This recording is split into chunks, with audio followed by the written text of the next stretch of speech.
malee hin jirtutti beeynaasi akkasumaas ammallee nuti musliima garuu musliimummaa keessaa namni maqaan sheekaa ani barate ani ustaaza ani beekaa hawaasa kana dura taa'u jee maqaa sheekaatiin nu dura ta'a gorsa isaa dhageeffachaa gaafa inni waa balleesseef waa tolchallee nama keenya jechaa gaafa sababa isaa namni tokko amantaa keessa dhalate keessaa bahu sheekootiin biyyaatii fi ulamaa'iin biyyaa waan kanarra yoo nutti usan isaaniitu nurra callisee nuti wanni barbaadnu sheekaa biyya keessa jiruu fi biyya alaa jiru waan kana gabbaanee akka murtii nu kennan sheekaa roobee seeratti akka nuuf gaafatamu hattuu jee maqaa sheekaatiin gabbee namni adda durummaan maqaa isaa balleessaa ture sheekaa roobeeti namni dhiibbaa hangana irra goo akka godhe teessoo fi alaa fi keessaa illee namni irratti dalage sheekaa roobeeti nama maqaa sheekaa qabu waan kana godhe sheekootiin gabbaatee waan kanatti akka barbaadamutti tarkaanfii nu kan nu qabdi. Badhaasa anaas dura jira moo ni asoo taasise? Anaatu isin dura jira islachuu dura onaa jira. Taasise. Okay, badhaasa dubbadha jee bilaa rakkoon qaba. Okay, bilaa kini fudhataati. Siifin dhiisa obboleessa guddaadha gidee silaa onarra guddaadha. Rakkoon qabu bilaa diyaasfooraan hedduu dubbiin jiru. Egaa dura kannaaf jeeti. Aboo jara keenya maqaa wanta sheeka kana sheeka lambaa dhaamee kana inkaasin harma keessatti isaa miti garuu inni miidiyaadhaan akka duullee rabba namuuf namni godhe isaa garuu ammoo sheekotii gurguddoo duuba jira warrootuma amantii islaamaa qabatanii duuba jira. Even waan namni amantii namni murtii guutuu dalagaa qabsiise keessattuu asii Dubaay geessee wantoota baay'ee qabsiise nama amantii biraati. Garuu hawaan san harka qabee akka inni hawaasa keessatti illee hin hojjenne anta magzana saallee duraa cufe nama amantaa islaama jedhu garuu ammoo gandaan ganda biraati. Wanni jechuu barbaadu gabaabuma irratti waan takka xuqulleen fadhasalaayee xuqullees qabuulleen waan gidee dhagahu waan murtii guutuu kanarratti gabaabumatti hagaloo ni gala gandummaa guddoo murtii guutuu irratti oofan namni akkamitti sheekaatii fi mootummaa keessa jiruu fi mootummaa ala jiru irra walii galee wanna guddoo san irratti oofa kaja'u gaafii natti taate jechuudha. Tanaaf waan takka qofa irratti akka hirmaattanii barbaadan maal irratti hirmaattan gabaabseetu maal siniima dhimma murtii guutuu inshaallah obboleessa keenya ani akka nama baqataa jirutti qarshii takka maaliif hin taane waaniin qaburraa gargaaree obboleessa kiyya diinagdeen cinaan dhaabbadha. Murtii guutuu hanqa dandeessanitti ijoolleen teenya Koppilingi taaptaap godha faamilii warra sil girtan.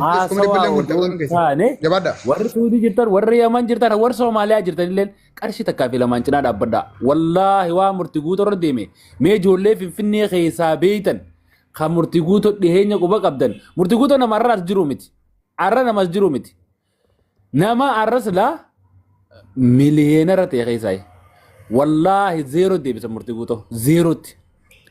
Gandummaa guddoodha irratti oofan. Amma tanaaf dhimmi kiyya xumuraa wanni isin hin jedhu geema obboleessa keenya dabbaal kana geema kuni geema xiiqiiti geema kana irratti hirmaadha. Maaliif yoo ta'an adda baneetiin takka takkatti isin hime yookaan hundaafuu guyyaa geema kanaa tokko nafina olaantummaa teessan garsiisa. Wanni murtii guutuu irratti deeme wallaahi yoo billaahi gandummaa guddoo murtii guutuu irratti deeme.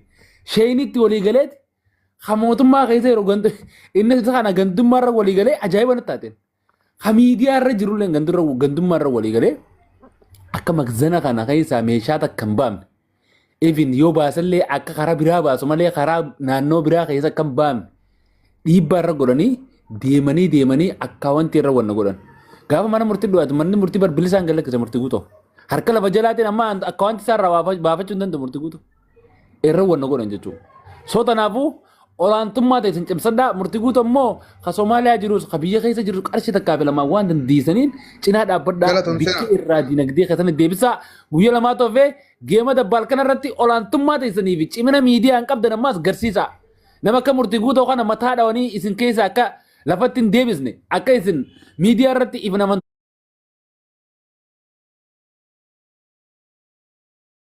nama isin irra godhamaa jira. Tanaaf hirkattummaa namaa jalaa bu'uudhaaf yaada namni isiniif fide akka namni barbaadutti deemuu odoo hin taane akka ifi barbaadanitti yaada mataa keessanii uumtanii hawaasa keessanii ni deemna yoo jettan miidiyaa gubbatti jabaannee ciminaan deemna yoo jettan inni duraa tokko as deemu geemni dabbal kun geema xiiqiiti geema kana gubbatti tokkoon keessan hundi hirmaadha.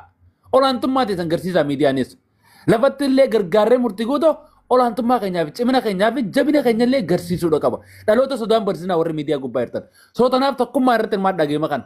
Geemni kun geema xiiqiitii irratti hirmaadhaa. Tanaan isiniin jaa galatoomaan qanumaan ibsachuu barbaaden. Bilaak maal jettee dubbata hayyee ulfadhu badhaasa thank you. Ani yaadni kiyyeessiniin adda ta'uu mala garuu immoo namuu waan itti fakkaatee haasoo mirga qabamee dabbala mana keetitti. Yaadni kan keeffaallaa agendaa keenyaa ta'uu baate rakkoon qabu agendaa kana keenya beeksisuu yoo ta'e garuu si. Ammoo karaa isin jirtanii miti karaa biraati. Okay. Okay, jettu mee dhageeffannaa. Ta duraan duraati waa'ee murtii guutuu irratti ni hidhamee illee deebi'ee manaatu irratti manas diiguu turanii ja'anii deebi'anii ammaas baankii isaa akka inni hin fayyadamne godhanii ja'an. So ta duraan duraati biyya san Sheekhaa Roobee bulchaa. Okay, lama deebiitu mootummaan qabdu lama deebi'i yoo Sheekhaa Roobeetu hawaan kana godhu taate amantiin tun amantii namni irraa si baasuu miti. Waan feeti yoo irratti rabbii waan fedheen si tuqee irratti sabaltee rabbi irratti sabbartee rabbitti hirkattee keessaa bahuu ni dandeessa. Sigalee keessaa bahuu ni dandeessa. So amantii jechuun waan taphaatii miti. Waan feete yoo dhabdee yoo qawwee si qabanuu amantii tanarraa deebisiin ja'an yoo ati amantii tana kan dhugaan jaalatu taate wanni irraa deebituuf takka illee hin jiru. Wanni akkana akka kiyyatti gaa waan amantiirraa nama baasaa takka illee hiqaba jee hin yaadu. Okay, lamata deebi'i fedhinnaadhaan bahee gadhiisee jee bahee sigalee eega bahee booda so waan sirraa wallatee waan sirraa rakkoote waan sirratti rakkoote waan dhabde tana siif goona kottu deebi'i jechuun akka kiyyatti bikoota namni takka gaafa waan takka filatee achi bahee so mirga isaati dhiisuudha qabaniin. Because gaafa waan kana siif goonaa deebi'aan nama kana waan kana gootee deebistee gaafa wanni biraa dhuftee namni kun deebi'a. Lamata deebi'i sadaffaa deebi'i namni biraatiis yoo arra walitti qoon takka irratti uumamte gabbihee boru ani beentee ta'e yookaan kiristaanaan taajee gabbihee wanna ja'a. So kanaas ganaa deebi'anii sanis maallaqa walitti guranii deebisanii fi so ani akka kiyyatti wanni kun wanta akkasiin sirreessoo gutakka ofa.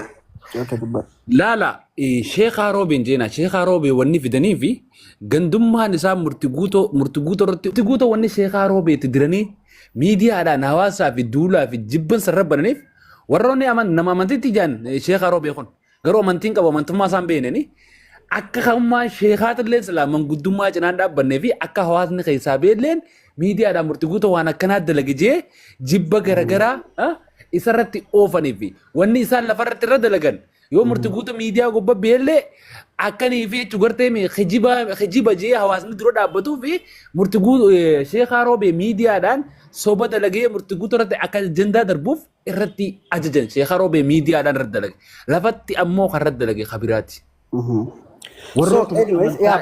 Akkasitti hubadhaa. Dhaggeeffadhu Sheekhaa Roobeetii miti silaa.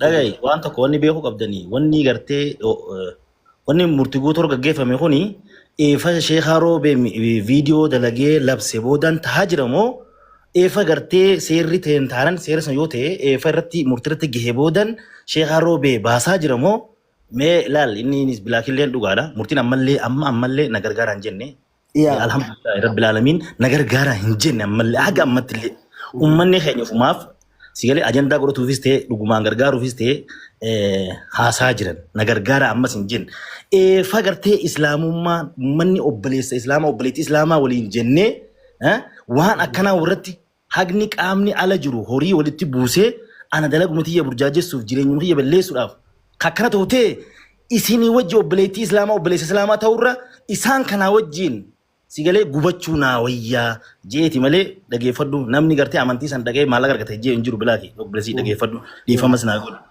dhagaye ani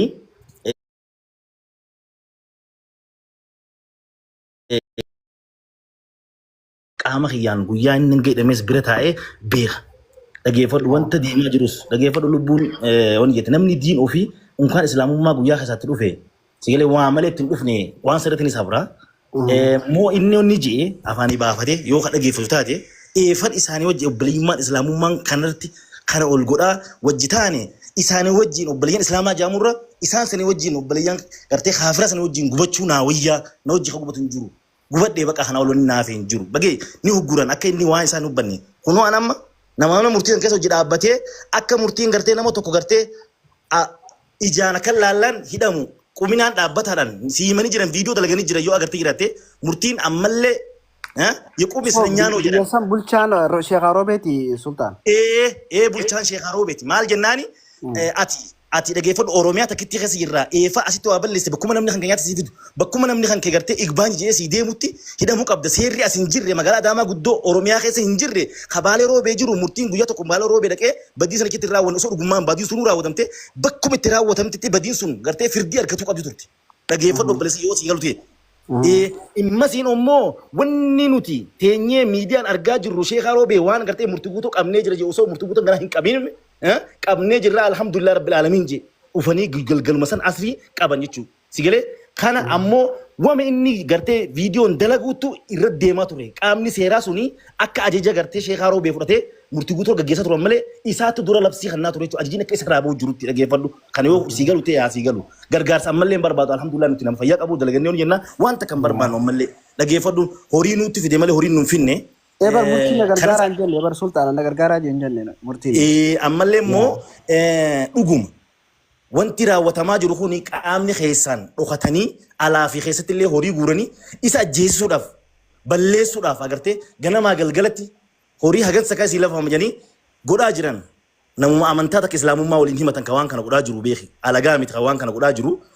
Alhamdulillah rabbil alamin lubbuun tarabbiitu fi addunyaa gubbaadha rabbiitu baasa malee ilma namaatiin hin bahu ganamaa galgala miiraan guutamee amma murtii guutu amma dheengadde jechuun guyyaa sadii dura finfinnee keessatti makiina isaa taaskee wajji ol dhee ta'amma lammaffaadha jechuudha amma utee taa'aa jechuudha uteela keessatti ammaan tana kana amma naaf dubbate rabbiin guddaan natti ragaadha hin himatu waan takka illee hin himatu maal jennaani ka isa jaalaturra ka isa hamatuutu guddaa waan ta'eef sigalee namni gartee maatii dantee oo mataa kan kee dhageeffadhu ummaan tiyyata amma hospitaala jirti siin jootuni hamma isin lubbuun dabartu inni barbaadetii miti garuu hammaatee tuma waan kanas gartee dhagaye inni halee kanuma gartee abdiis waan jee qeeqee amantiin teenya silaa baadaba qabdi amantiin teenya namaa yoo kabanye teenya illee kabajamti sigalee miti sanuma kanumarraa kan kee namni laagaa wal kaa'uudhaan innillee miira ajaa'ibaa keessa waan jiruuf rakkoo kan hunda keessa waan jiruuf wanta tokko dubbatee waan jiruuf ammallee immoo murtiin namaa wajji ol dubbatu miti yoo miidiyaa fayyadamee akka hidhamu itti farramee ani mataan kiyya farramee tanachi isa fuudhee fidee jechuudha sigalee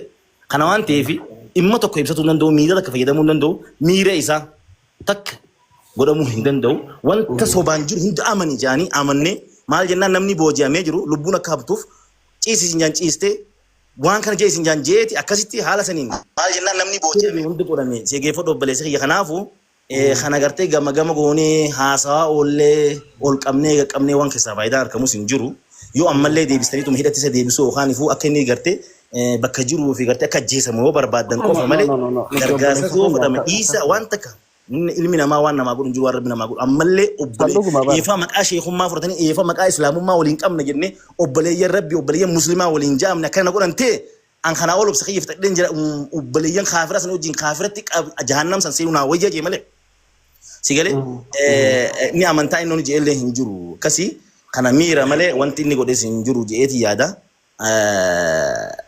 ani beeku garuu yoo muhammaataatuma deemnu ol qaqqabuu fi keessa deemuun kun yoo muhammeessine malee ol tolchin jirtu Galatoom sultaan kanaa warguun alhamdulillah okay wal gaggaabachuu fi wantoota dhaabbachuun ooma gaarii baasaa rakkoon qabu bareeda godhe mana fakkaateen dubbadee ani si galee okay thank you Black haye eenyutu yaadda dabalatame kiyyuu maal jettee ol seentime kominti godhaa turte sergan ture kiyyuu namni jettu kun